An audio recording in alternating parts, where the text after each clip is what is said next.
பொக்கம் அப்படின்னா பொய், பித்தலாட்டம், பொறாமை என்றெல்லாம் நாம் பொருள் கொள்ளலாம். அந்த உள்ளுக்குள்ளே ஒன்று வைத்து புறத்தே ஒன்றாக பழகுபவர்களை கண்டு இறைவன் சிரிப்பான். நம்ம ஏன்னா உள்ளொன்று வைத்து புறமொன்று பேசுவார், உறவு களவாமை வேண்டும். அருளாளர்கள் ரொம்ப அற்புதமாக நமக்கு பதிவு செய்கிறார்கள். இறைவன் யாருக்கு அருள் செய்ய மாட்டான் அப்படின்னு கேட்டிங்கன்னா, நீங்கள் எவ்வளோ வேடதாரியாக இருக்கலாம், நாள்தோறும் சிவபூஜை பண்ணலாம், தினந்தோறும் கோயிலாக போகலாம். ஆனால் நம்முடைய உள்ளத்திலே அழுக்காறு, பொக்கம் என்ற இந்த பொய்த்தன்மை இருக்குமேயானால் இறைவன் நம்மை பார்த்து மகிழ்ச்சி அடைய மாட்டான், நம்மை பார்த்து சிரிப்பான். நீ ஊரை ஏமாத்தலாம், என்ன ஏமாத்தலாமாப்பா அப்படிங்கிற மாதிரி இறைவன் சிரிப்பானாமா. பொக்கம் மிக்கவர்.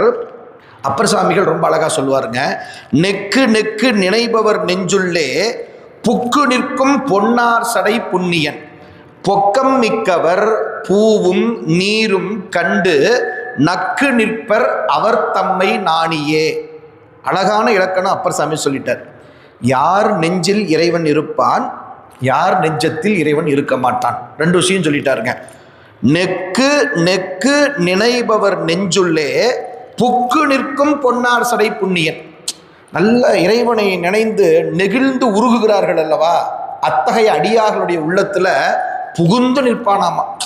புகுந்து நிற்றல்னா வெளிப்பட்டு நிற்றல்னு அர்த்தங்க.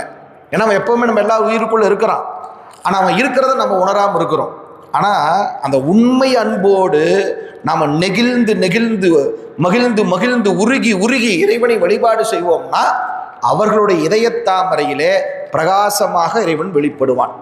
ஆனால் அதே சமயம் புறத்தோற்றத்தால் மட்டும் நல்லவர்களைப் போல நம்மை நாம் காட்டிக்கொண்டு உள்ளுக்குள்ள நாம் பொக்கம் மிக்கவராக பொய்மை, பொறாமை, போட்டி போன்ற தீய குணங்கள் உடையவர்களாக இருந்தால் சாமி சிரிப்பாராமா. பொக்கம் மிக்கவர் பூவும் நீரும் கண்டு நக்கு நிற்பர் அவர் தம்மை நாணியே.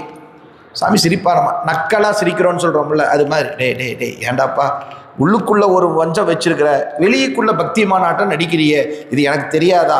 நீ யாரை வேணா ஏமாத்தலாம், என்னிடத்திலையும் அதே நடிப்பை செய்கிறாயே, இது சரியா அப்படின்னு இறைவன் சிரிப்பானாமா.